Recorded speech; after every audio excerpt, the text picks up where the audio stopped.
Hoy la lectura del Santo Evangelio es según San Marcos capítulo 9 versículos del 30 al 37 y se trata de que Jesús habla otra vez de su muerte y dice así el evangelista. Jesús y los seguidores salieron de allí y caminaron por toda la región de Galilea. Él no quería que la gente supiera dónde estaba. Quería dedicarse a enseñarles a sus seguidores y les dijo: el Hijo del Hombre está a punto de ser entregado en manos de los hombres que lo van a matar, pero al tercer día resucitará. Pero ellos no entendieron estas palabras y les dio miedo preguntarle qué quería decir. Después llegaron al pueblo de Capernaum. Cuando ya estaban en la casa, Jesús les preguntó a sus seguidores: ¿de qué hablaban ustedes en el camino? Pero ellos se quedaron en silencio porque en el camino estaban discutiendo sobre quién era el más importante. Jesús se sentó, reunió a los 12 y les dijo: si alguno quiere ser el número 1, entonces debe ocupar el último lugar y servir a todos. Luego Jesús tomó a un niño, lo puso frente a ellos y levantándolo en sus brazos le dijo: el que recibe a uno de estos niños en mi nombre, también me recibe a mí.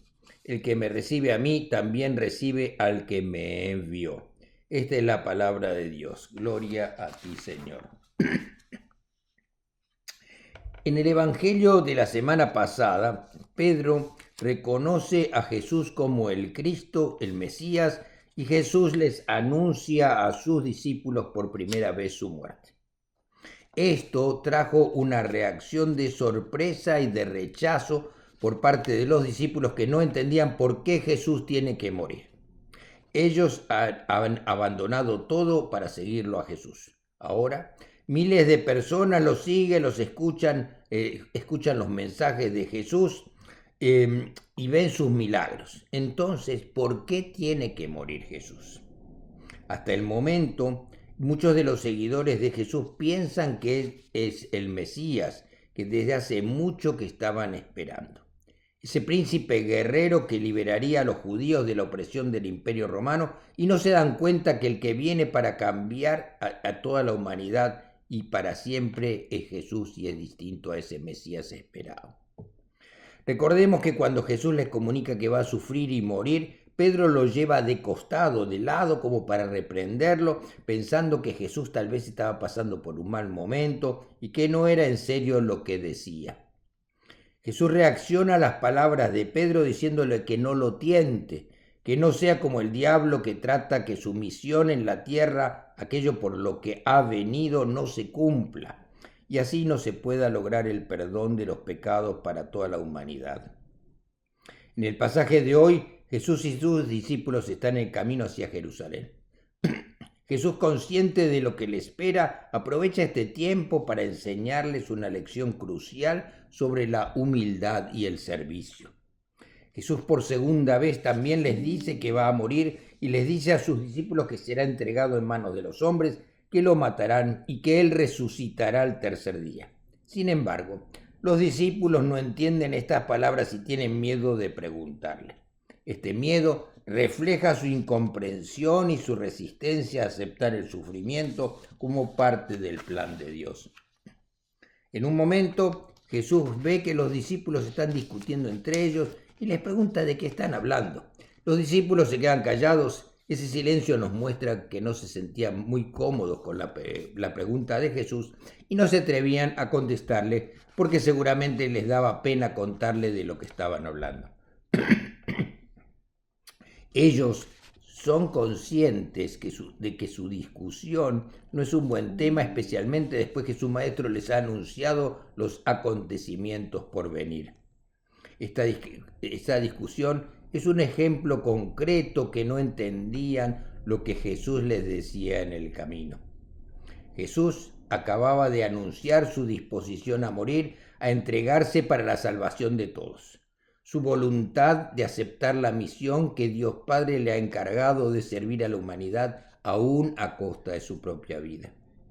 Y mientras Jesús les decía esto, ellos discutían quién era el más importante de entre ellos, los discípulos.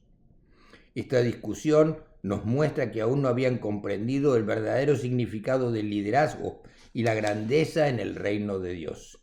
Están atrapados en una mentalidad mundana que valora solamente el poder y la posición.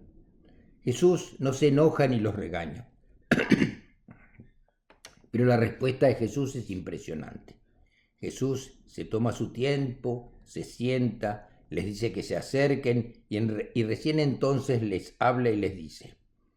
Jesús no les dice que la discusión de los discípulos está mal, sino que les da una explicación para que cambien su forma de pensar, diciéndoles, si alguno quiere ser el primero, que sea el último de todos y el servidor de todos.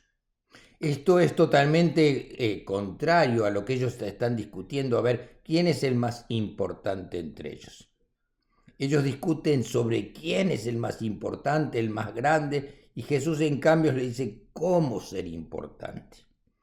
El primero debe hacerse el último y servidor de todos. Ser el más grande no es un privilegio, sino un acto de servicio a los demás.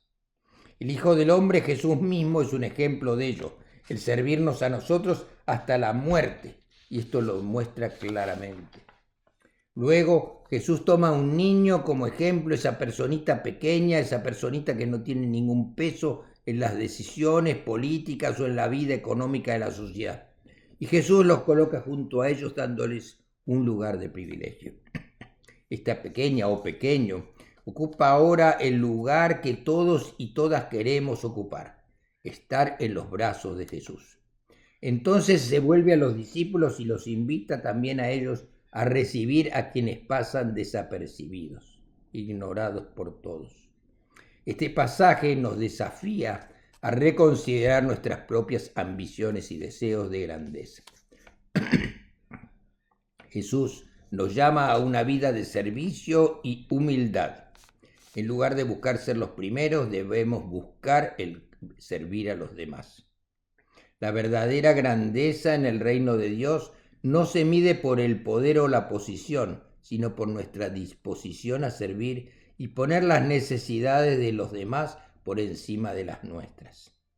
En un mundo que valora el éxito y la ambición, el llamado de Jesús a la humildad y al servicio es directo, sin vueltas, y es contrario a las costumbres culturales de buscar el éxito sobresaliendo, siendo importantes aún a costa de los demás. Sigamos el ejemplo de Jesús, quien no vino para ser servido, sino para servir y dar su vida en rescate por todos. Jesús invita a sus discípulos y a todos nosotros a servir a los demás, no buscando por eso ser más importantes ni recibir beneficios o recompensas. Servir a los demás, en especial los más débiles y desprotegidos, entendiendo que esas personas olvidadas o rechazadas o solitarias o enfermas son como niños, que necesitan nuestro afecto, nuestra comprensión y nuestra protección. Que nuestras vidas reflejen esta misma actitud de humildad y servicio para la gloria de Dios y el bien de los demás. Así cumpliremos con la misión que Jesús nos encomienda a todos, imitando su ejemplo de amor incondicional. Que tengan una buena semana y que Dios los bendiga. Amén.